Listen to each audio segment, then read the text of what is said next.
நெசவாளர் நண்பர்கள் அனைவருக்கும் வணக்கம். இந்த வீடியோவில் ஜக்கார்டு மெஷினில் எப்படி M5 மாடலை செட் பண்ணுறோங்கிறத பார்க்க போகிறோம். நம்ம யூஸ் பண்ணுறது M5 மாடல் SNS பிராண்டு. இந்த மெஷின் வந்து 1536 ஊசி கியர் டிரைவ் மெஷின். இப்போ அடுத்து பார்த்துக்கிட்டிங்கன்னா இந்த மாடியில் மெஷினில் போடுறதுக்கு முன்னாடி இந்த ப்ராஸ் சர்க்கியூட் வந்து மெஷினோட ஃப்ரண்ட் சைடு பார்த்த மாதிரி தான் போடணும்.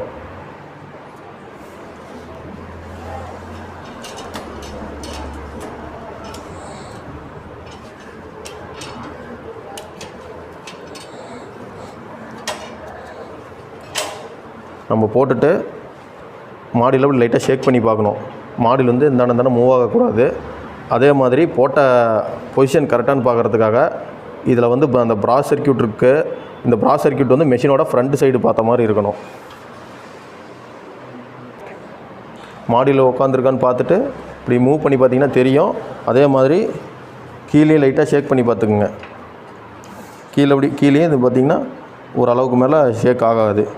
இப்படி போட்டுட்டிங்கன்னா உங்களுக்கு வந்து மாடியில் வந்து கரெக்டாக ஃபிக்ஸ் ஆகிருக்குன்னு அர்த்தம். இது மாதிரி போட்டதுக்கப்புறம் இது ஃபுல்லாக ஃபில் பண்ணிவிட்டு இந்த லாக் பிளேட்டை வச்சு நம்ம மாடியில் இந்த மாதிரி லாக் பண்ணிடுவோம். இந்த மாதிரி வச்சு லாக் பண்ணிடுவோம்.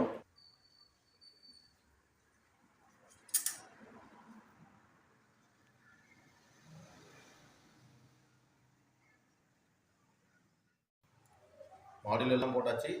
இந்த லாக் பிளேட்டை வச்சு மாடியில் லாக் பண்ண போகிறோம். இதில் பார்த்துட்டிங்கன்னா இதில் வந்து 2 காடி கொடுத்துருக்காங்க. பெரிய காடி ஒன்று, சின்ன காடி ஒன்று. அடையாளத்துக்கு இந்த C மார்க் கொடுத்துருக்காங்க. பெரிய காடி கீழே, சின்ன காடி மேலே போடணும். இந்த C மார்க் வந்து இந்த ஃப்ரேமுக்கு வெளியில் மேலே பார்த்த மாதிரி இருக்கும். அதாவது இந்த பொசிஷனில் வரணும். வச்சுட்டு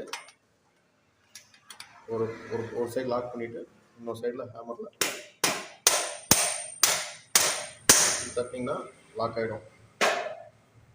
அதே மாதிரி அடுத்தது லாக் பண்ணும்.